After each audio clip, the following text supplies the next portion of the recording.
Cobb's story begins with a fall. A woman on a ledge, convinced her world isn't real. For Cobb, it's the moment that never stops replaying, the memory he can't wake up from. And the gravity of that fall pulls him through every dream that follows, straight into a world where thoughts themselves can be stolen. Cobb leads a team of thieves who commit the most intimate kind of crime, breaking into people's dreams to steal their secrets. Their latest mark, Saito, turns out to be one step ahead. He figures out the con mid-dream and flips the game on them. Instead of turning Cobb in, Saito makes an offer that changes everything. A chance to go home. Cobb's been living like a ghost, haunted by guilt, cut off from his kids, and running from a past he can't face. For him, this isn't another job, it's a chance to rewrite the one thing he can't forgive himself for. The catch? He has to do the impossible, perform Inception, not steal an idea, but plant one. The target? Robert Fischer, heir to a massive empire. The mission? Make him believe he should break apart his father's company, and believe it was his idea all along. It's the perfect crime, because if it works, Fischer will never know it happened. The idea will feel like it was born inside him, and that's what makes it so dangerous. To pull off the dream heist, Cobb assembles a team. Arthur, his meticulous right hand. Eames, the witty forger who can change faces inside a dream. Yusuf, the chemist who keeps them under long enough to finish the job. And Ariadne, the newcomer, a gifted architecture student recruited to design the dream worlds. Each dreamer carries a totem, a small object that tells them if they're awake or still dreaming. Cobb's spinning top, Arthur's loaded die, Ariadne's chess piece, each dreamer's personal tether to reality. When Ariadne enters the story, she's not just learning how dreams are built, she's learning how Cobb is built. As he teaches her the rules of this world, she starts uncovering the cracks in his. She sees the guilt and grief he can't let go of. By the time they dive deeper into the dream, Ariadne becomes more than the architect. She's the conscience of the team, and the only one who can pull Cobb back before he loses himself completely.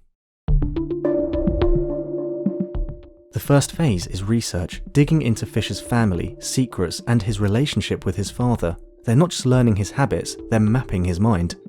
Next comes the architecture. 3 layers of dreams, each one designed to feel real with its own purpose. The deeper they go, the slower time moves, and the more dangerous it gets. To keep the dreams from collapsing, Yusuf brews a powerful sedative strong enough to hold all 3 layers together. But there's a catch. If you die under it, you won't wake up. You fall into limbo, a raw, unconstructed dream space where you can lose yourself for decades. It's the deepest level of the subconscious, where dreamers can forget what's real. All seems set, until Ariadne stumbles across Cobb's secret.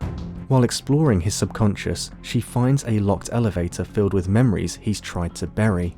On each floor, fragments of his past, and at the very bottom, Mal. Years ago, Cobb and Mal pushed dream sharing too far, descending into limbo. They spent what felt like a lifetime there, building worlds. When they finally woke, Mal refused to believe any of it was real. Convinced she was still dreaming, she jumped, trying to wake up. Ariadne understands Mal isn't just a memory, but a malicious projection. It's why Cobb didn't want to know Ariadne's dream plans, fearing Mal would find a way to sabotage it. With the dream architecture complete, the real mission begins. How do you make dream sharing with Fischer look believable? If you're Saito, you buy the entire plane Fischer flies from Sydney to LA every 2 weeks. It's the perfect setup. 10 hours in the air, surrounded only by Cobb's team. No kidnapping, no violence. Under heavy sedation, Fischer will never know the difference. Saito wants Fischer to dissolve his father's empire, but the idea has to feel personal, something that seems to come from deep within. Cobb explains it best. An idea is like a virus. It can grow to define or destroy you. There's one more rule that makes the mission so intricate: time. Inside dreams, the mind works faster. The deeper you go, the slower time moves. A few seconds in the real world can stretch into hours, days, even decades inside a dream. Before the heist begins, the team plans their way back, using kicks, a sudden jolt, a crash, a fall that snaps the dreamer awake. But across multiple layers, every kick has to happen in perfect sync, like falling dominoes pulling them back to reality. With Fischer sedated, the team dives into the first dream layer, built by Yusuf. The mission begins here. Cobb's crew stages a kidnapping, making Fischer believe they're after a code hidden in his father's safe. Eames steps in, using his ability to switch identities inside the dream. He becomes Browning, Fischer's godfather, pretending to be the one betraying him. It's a psychological play. Break Fischer's trust, then rebuild it. The more Fischer relies on Cobb's team for safety, the deeper they can guide him into the next layers. But things quickly go wrong. Fischer's subconscious isn't defenseless. He's been trained to fight off intruders. His projections turn violent, forming an army of gunmen, a literal defense mechanism of his mind. Saito is shot. If he dies, he won't wake up. He'll fall into limbo. The stakes skyrocket. But the team has no choice. They have to push deeper into the dream.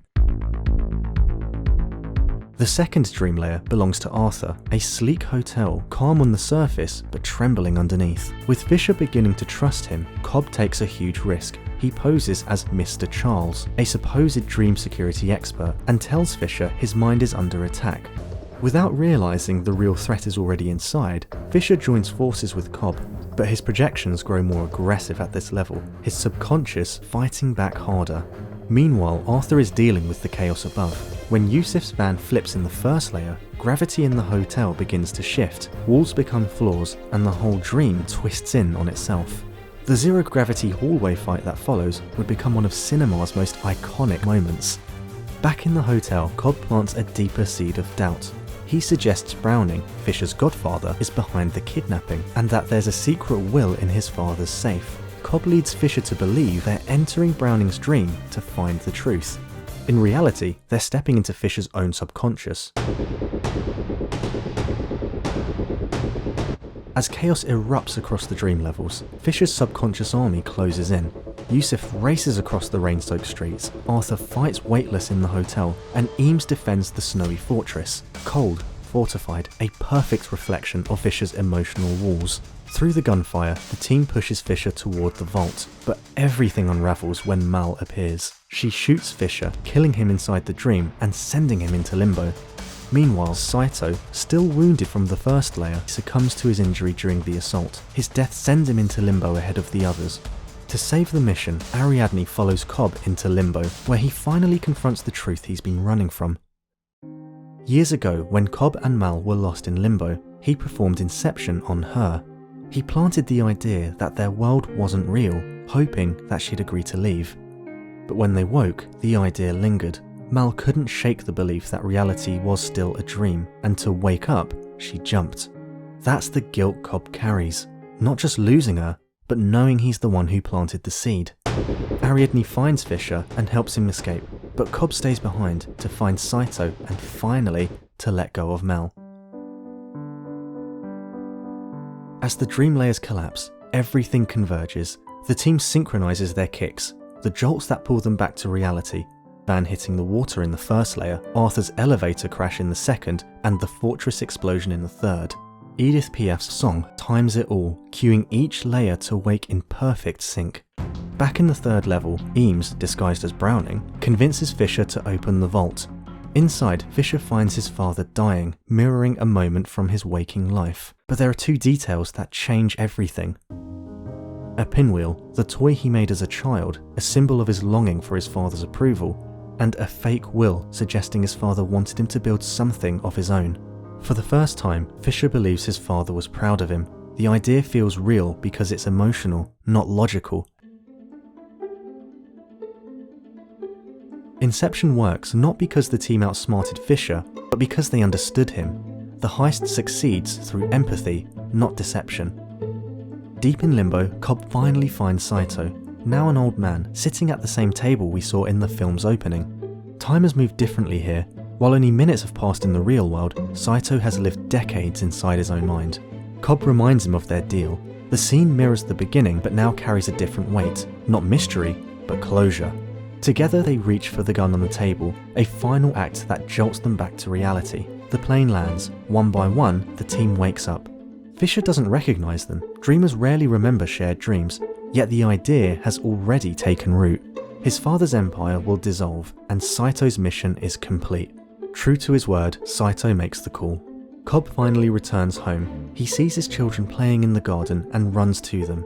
But before stepping outside, he spins his totem, the small top that tells him if he's still dreaming. Many notice the children's clothes and voices seem unchanged, but Nolan has confirmed in interviews that the child actors were older, a subtle clue that time has passed. Fun fact, one of the young boys is played by Nolan's own son, Magnus. So is Cobb still dreaming? The film doesn't answer, and that's the point. This is what Nolan had to say about the final Totem spin. For me, the emotional truth of the ending is that Cobb doesn't care if it's real or not anymore. He's home. At its core, Inception isn't just about dreams, it's about belief. Nolan blurs the line between what's real and what feels real, asking the question that defines the entire film. If something feels real, does it matter if it isn't? The movie treats dreams as layered worlds where emotion shapes physics. Collapsing cities, shifting gravity, folding streets, all metaphors for how fragile our sense of reality becomes when it's built on memory and desire. Throughout the film, Nolan asks not what is real, but why reality matters to the person living it. When Cobb warns Ariadne, never recreate places from your memory, always imagine new ones, he's not just explaining dream mechanics, he's confessing what he's learned the hard way. If you build your world out of longing, you'll trap yourself inside it. The scene in Yusuf's den deepens that idea. Rows of dreamers sleep in a room, living lives they prefer to reality. Cobb's look of recognition isn't judgment, it's understanding. He knows that temptation to lose yourself in a version of the world that hurts less. It's Nolan's quiet commentary on addiction, to dreams, to illusion, to the comfort of escape. So by the time we reach the spinning top at the end, the question has shifted. The film isn't asking us to solve the puzzle of what's real, it's showing us that Cobb no longer needs the answer. The totem, once his anchor to certainty, no longer matters. He stopped running from guilt and accepted the world in front of him, dream or not. And it wouldn't be a Nolan movie if it weren't about time. From Memento's fractured memories to Interstellar's time-warped planets and the inverted timelines of Tenet, Nolan keeps exploring how time shapes truth and how truth in turn shapes us. Ultimately, he leaves us with one final question. Is reality defined by what we perceive or by what we choose to believe?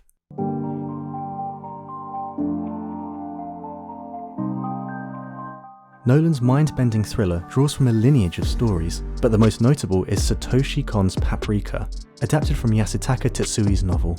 Both Inception and Paprika explore how technology allows people to enter and manipulate dreams, blurring the line between reality and the subconscious.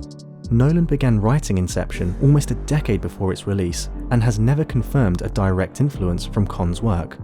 The iconic rotating hallway sequence was partly inspired by Kubrick's 2001 A Space Odyssey. And like The Matrix, Dark City, and The 13th Floor, Inception builds a world where reality itself feels designed. And The Snowy Fortress? A clear nod to On Her Majesty's Secret Service, Nolan's favourite Bond film. The influence becomes even more explicit years later in Tenet, where the espionage structure and cold clockwork precision of Inception return in a more literal spy setting. Every dream in Inception circles back to that moment on the ledge, to the fall that broke Cobb's world. But when he walks toward his children and leaves the top behind, we understand the truth. He's not chasing reality anymore, he's choosing what matters.